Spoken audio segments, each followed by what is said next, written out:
not diminish and make less the value of people's property, people's labor, etc. That is haram. And so this money, which is losing value, is by the definition of the Quran haram.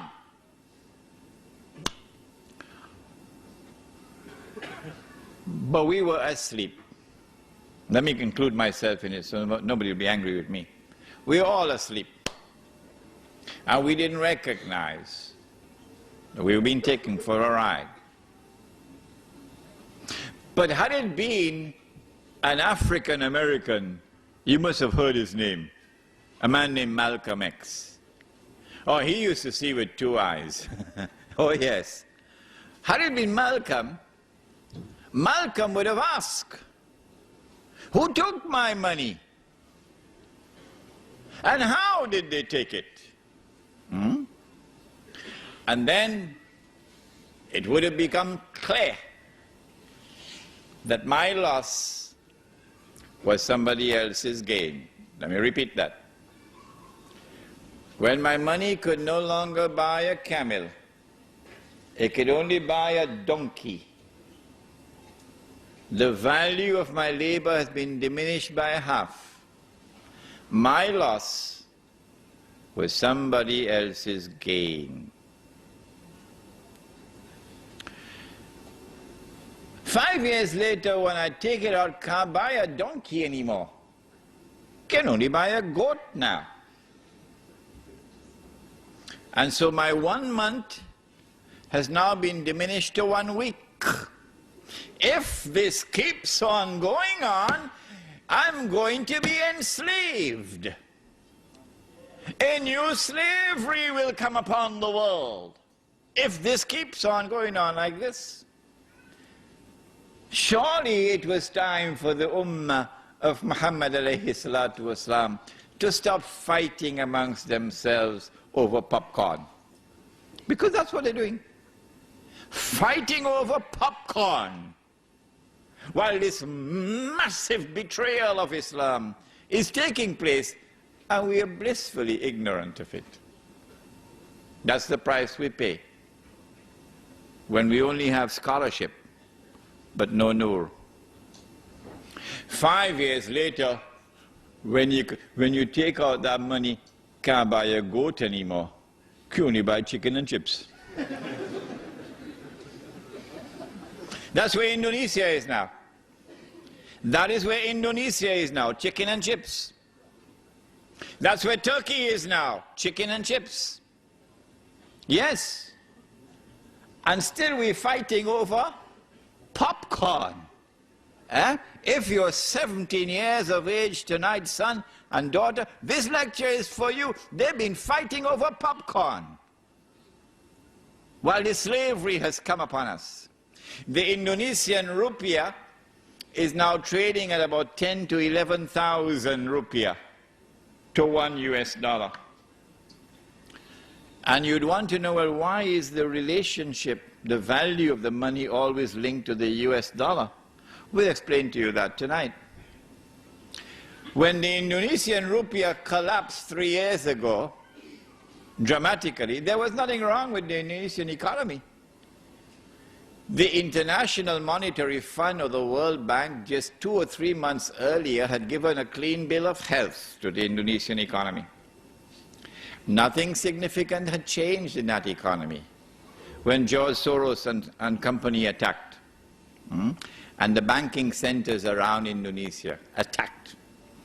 Singapore, let's put it into the record tonight, is one of them. The Indonesian rupiah collapsed overnight. It was trading, I think, about 8,000 and it fell to 20,000 within a matter of 1 week. And more than a half of the population of Indonesia were instantaneously reduced to poverty.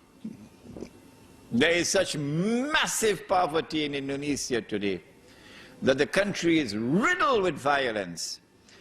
And our sisters, oh, let's put it, my sister and my daughter and my mother must now sell her body for $1.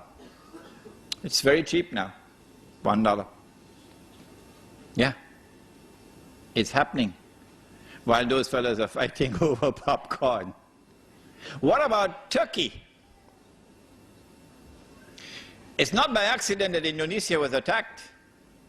It's not by accident that Turkey was attacked like this. Because the Indonesian is different. He's a warrior, he's a fighter. He'll give his life for Islam, the Indonesian. And the Turkish Muslim in the villages are like that. They love the deen and they'll fight for it and they'll give their lives for it. But Israel needs Turkey. Israel needs the water of Turkey. And Israel needs the support and the alliance of the Turkish military of Mustafa Kemal. So in order for the military to take control of the country, and in order for Israel to get that supply of water from Turkey, you've got to enslave the Turkish masses. So do you know what is the value of the Turkish lira now and what is it trading? Do you know? It is trading at 1.5 million Turkish liras to $1 US. Now, don't you think this is an important subject to teach? Yeah. Yes.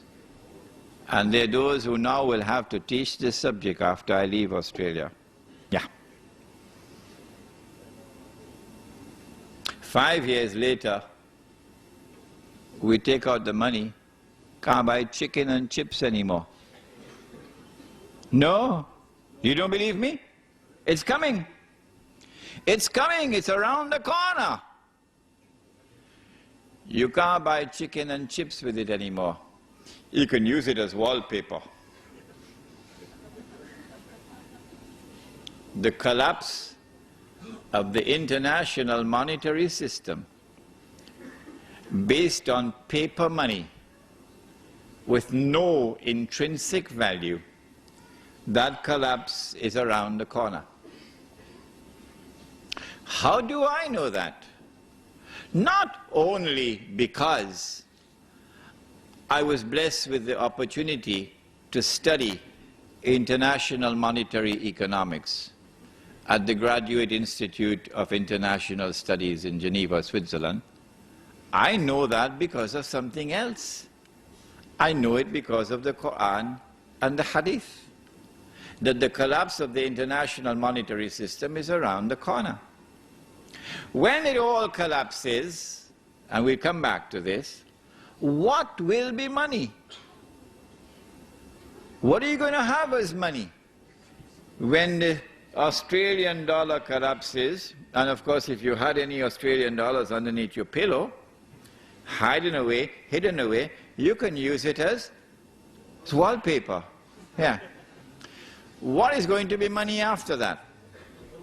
Answer is, no, not gold, and not silver, and not dates. It's going to be electronic money. Electronic impulses in machines in banks, machines without minds, artificial intelligence. Huh? The plastic you'll use to access the money, but the plastic itself would not be the money. The money is going to be electronic money. So listen to this. I don't know whether you'll be able to digest your dinner now after this. Money is going to disappear. You won't be able to see money anymore. You won't be able to see money anymore. You won't be able to touch money anymore. It's gone.